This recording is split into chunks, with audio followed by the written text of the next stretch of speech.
Kyle Dubas was very busy on Wednesday night, making not one, but two trades. Pat and I are going to give our quick analysis on these two moves and more on this very special bonus edition of the Locked On Penguins podcast.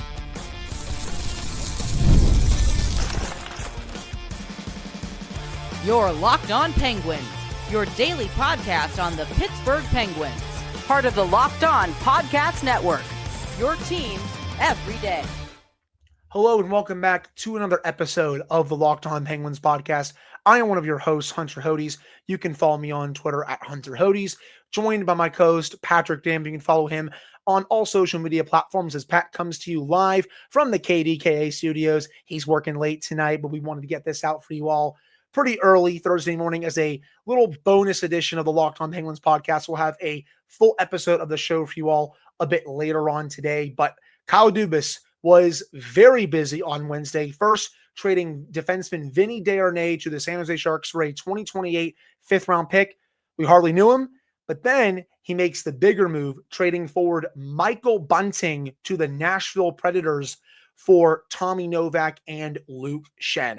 Gotta say, man, I was pretty stunned by that move. I did not have Bunting even close to my radar for a potential player that could get moved at this deadline. I kind of felt like this was going to be maybe a summer move or a move that you make around next year's trade deadline because he still had a year left on his contract. I didn't think Dubas would be quick to get rid of him right away. Also because that's one of his dudes. Like, people forget he had Bunting when he was the GM in Toronto. He's had a close relationship with him. And I was, again, pretty surprised that they moved on from him that quick. But all in all, when you look at these two deals in totality, I really like this for the Penguins. You get younger, especially with Tommy Novak coming back. And yes, people, I know Luke Schenn is a bit older, but I don't think Schenn is going to be here for that long. Kyle Dubas was speaking to the media tonight in an email press release saying that they really like his toughness, they like his spirit, his energy, and all that. He might play with them for the rest of the season, maybe gets moved during the summer, or maybe gets moved during the next season. And there will be a market for him, by the way, people. Like, GMs, they love this type of player. I was telling Pat before we started doing this, it kind of reminds me a little bit of Noah Acciari, especially around playoff time. Teams love to get that defenseman who is tough, hard-nosed. They'll stick up for their players when something happens, delivers a lot of physical checks, gets everyone fired up. Schenn will do that for the Penguins. Even though they're not a good team this year, he will still do all of those things for the Penguins, and I think that's going to make a lot of fans who really enjoy that type of stuff pretty happy. But with Novak, that's the gem in this trade. He's instantly someone you can put as their third-line center right behind Evgeny Malkin and Sidney Crosby. He's had a little bit of a down year this year when you look at his counting stats, 13 goals, 22 points in 52 games, but people, Nashville is rotten this year. They are one of the worst teams in the league. But look at what he did last year when they made the playoffs. 18 goals, 45 points in 71 games. Before that, 17 goals, 43 points in 51 games. That's when he really broke out during the 22-23 season. And oh yeah, by the way, his underlying numbers, really, really good. Like, when he's on the ice, the Predators have been really good with shot attempts, scoring chances, expected goals, high danger chances for, all that good stuff. Very much passes the eye test with his playmaking ability. Really nice release. I like getting Tommy Novak quite a bit, and he has a little bit of team control as well. Pat, I know I just rambled for about 4 minutes to start this little bonus edition, but what are your thoughts on the moves? Because I really like them. Yeah, I mean, the longer I've had to digest them and dig into them, because little inside baseball for our people listening to this episode, it's a little after midnight, so it's Thursday morning when we're recording this. I've finished up my 4 to midnight work shift here at KDK, so I ducked into what we call our Zoom room where we conduct Zoom interviews so I could get a better view for this. But yeah, the longer I've had to think about them and look into these moves, the more I start to like them. The Vinny Desharnais trade is whatever. You get a 2028 fifth round pick. You can either hold on to that or use it in a package for another move sometime in the next couple of seasons. So that's whatever. You got something for essentially nothing. You had 10 whole games of Vinny Desharnais, and he didn't really amount to much except for 4 penalty minutes and a -4 plus minus. So we hardly knew you. I don't think we really wanted to know you, but whatever. The Luke Schenn part of it, I'm very curious to see what comes of this. you look at Kyle Dubas's comments tonight, and like I said, I'm so out of my element here. I got to pull out my phone to read some of the comments, but he basically said that they feel like having Luke's defensive play, his character, his leadership, toughness, and all of that is going to help build the culture of this team. And when I read that from Dubas, I know a lot of people are taking that as, oh, he loves this guy. He wants to hold on to this guy for as long as he can. I compare it to what I said about Hayes a few days ago, where is he going to be an ultimate impact player and do a whole lot for the team? Not on the ice. But when you look at the idea of what Kyle Dubas wants to do, and then you fold it into a guy like Tommy Novak, who, even though is 27, he's not very young, but you know that there's a lot of guys coming up from Wilkes-Barre. There's guys who are still in junior. There's players that they're going to draft over the next the next year or so. He's a guy who can teach other young players how to be professionals. Yeah, Crosby, Malkin, Letang are three of the best teachers you could ask for, but they have that superstar shine on them where you can get a little starstruck when they're telling you, hey, kid, do X, Y, Z. And it's hard to, I don't want to say hard to listen, but it's a different source. But when you can have sort of that everyman guy who had to earn it, guy who has been on multiple different teams and has learned to be a professional, that can be very valuable to younger players you're bringing in. So that's how I've kind of warmed up to the Shen deal, part of the deal. And I think that, like you said, he might get flipped before Friday. I'm doubtful of that, especially with the way Dubas spoke about him. But I can see him being moved next season to a team that's actually trying to contend. Because keep in mind, Penguins aren't trying to win right now. And a lot of people will talk about how Shen's not that great of a defenseman anymore. Again, they're not trying to win. So he can help you with things that aren't on the ice. As for Tommy Novak, this is the exact mold of player that Kyle Dubas has been going after for the last year. It's a player who has shown some flashes. Remember, this is only his fourth full NHL season. Right. He's 27, but he's only played in the league for a handful of years. So there's still some untapped potential here. And you have him for the next 2 years. It's $3.5 million with a rising cap. It's not going to be that much. So you can either find another hidden gem and he turns into a player that you can count on for the next 5 to 6 years, or you spent next to nothing on him and you can tell him happy trails in 2 years, or at the end of the second year, if there's another team that wants to take a chance on him, you can turn him into a couple picks. So overall, in totality, looking at these deals after they came a couple hours ago, I'm starting to really warm up to them.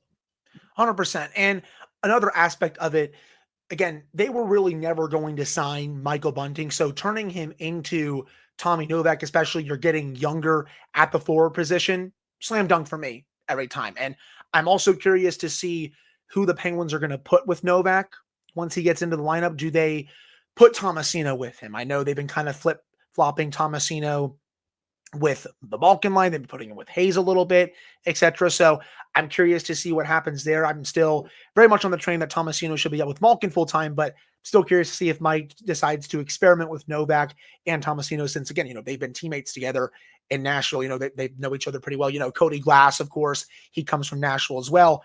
And this is another trade for me with Dubas, and it's a little bit of a different point where he's continuing to go after a GM that he's had a bit of success with. Philip Tomasino, really great trade for the Penguins. He's been fun this year. I'm excited about him next year. Cody Glass, I think there's still maybe a little bit more with him there. That's my opinion, though. But you at least got some picks with him. You took a chance on him. Totally fine with that move. You're doing the same thing here with Novak, who is a bit better, obviously, than Glass. I think, honestly, he's a bit better than Tomasino as well, in my opinion. And you're going after a GM in Barry Trotz, who you've had success with in terms of trades, especially this year. And again, he has the team control, 27 years old. I'm excited, man. I really am. But also, this is not the end of the deadline for the Penguins, people. They are going to be quite busy Thursday and Friday, I would say. I mean, the pending UFAs have still not even been dealt yet, people. Matt Grzelcyk, Anthony Beauvillier. We still have to see if Noah Chari gets moved. We have to see if Rickard Rakell gets moved, one of the goaltenders.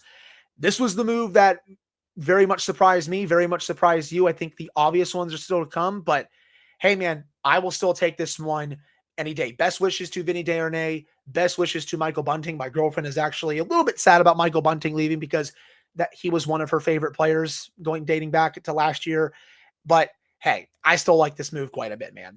I'm with you on that. And the thing that I remember saying, I don't know if it was on this show or if it was on social media or in writing, and you hinted at it a little bit, that we figured there was going to be something of a surprise move from Yeah. Kyle Dubas, where it's a player you weren't talking about. And I know that Bunting's name had come up a little bit here and there in talks of someone they could potentially trade, but that was a lot of, for my wrestling fans out there, it was a lot of fantasy booking where we were just kind of playing armchair general manager and saying maybe they could get something for Michael Bunting, but there wasn't really any rumblings around a potential Michael Bunting trade.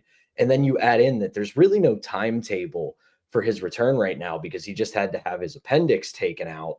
So Kyle Dubas being able to take a player like Michael Bunting and turn him into these two players is a nice little piece of business. And I'm going to keep bringing this up when it comes to Schenn, because I know that there is going to be frustration that they went out and got a 35-year-old defenseman who is kind of a relic of a former NHL where he's not really fast. He's very physical. That's kind of really all he brings to the table. But remember, the Penguins are not trying to win right now. They're not trying to go for the Stanley Cup. They are rebuilding and retooling on the fly. And this is a guy that I imagine they're looking at as I've already said, he's going to be somebody that can help with the younger players in the room. And I know that Crosby, Malkin, Letang, and Rust have all won Stanley Cups themselves, but so is Luke Schenn. And it's a different voice. It's a different perspective. Rust, Malkin, Letang, Crosby have known one franchise their entire careers. Then you look at Schenn, he's bounced around the NHL. He's been on multiple different teams. He won Stanley Cups with Tampa Bay in the bubble and then in the shortened season. So he can help with some of those non-franchise younger players who are trying to make their way into the NHL. And we know that over the next 4 to 5 years, we're going to see a lot of those in Pittsburgh. Unless something absolutely catastrophic happens or this plan doesn't pan out the way they want it to, and this team truly goes in the tank, you're going to have a lot of guys who aren't going to be franchise cornerstones. So they're going to have to learn the ropes of how to be professionals. And now you've got Kevin Hayes, you've got Luke Schenn, you've obviously got the core guys. You've got a group of players who, while you're going to look at outside of the core guys, their underlying numbers, their top line numbers, and just their history as NHL players and think, what do they really bring to the table? For Dubas, and of course, I'm not quoting him on this. This is my interpretation of it. He wants to also bring in veterans that aren't your cornerstones. They are guys who can help younger players adjust to life in the NHL. And that has just as much weight as getting the 24-year-old former second-round pick who didn't pan out with the team that drafted him. While that's still going to be important, you're kind of approaching this as a whole organization philosophy. And for now, I like the idea of it. Yeah, I think if they were actually contending for a cup this year, I'd be a little bit more annoyed that they got Luke Schenn, but they're rebuilding on the fly. He brings some toughness. He brings some snarl. He's going to push back. He brings some big hits. I know a lot of fans that listen to our show love that type of stuff. So you're winning with this acquisition with Luke Schenn. I don't think he's going to be here that long. Is there a chance he gets flipped before Friday's deadline? Sure. Like, I'm sure contending teams will look to call, be like, hey, like, are you looking to flip him? Like, we'll offer you a pick or something like that.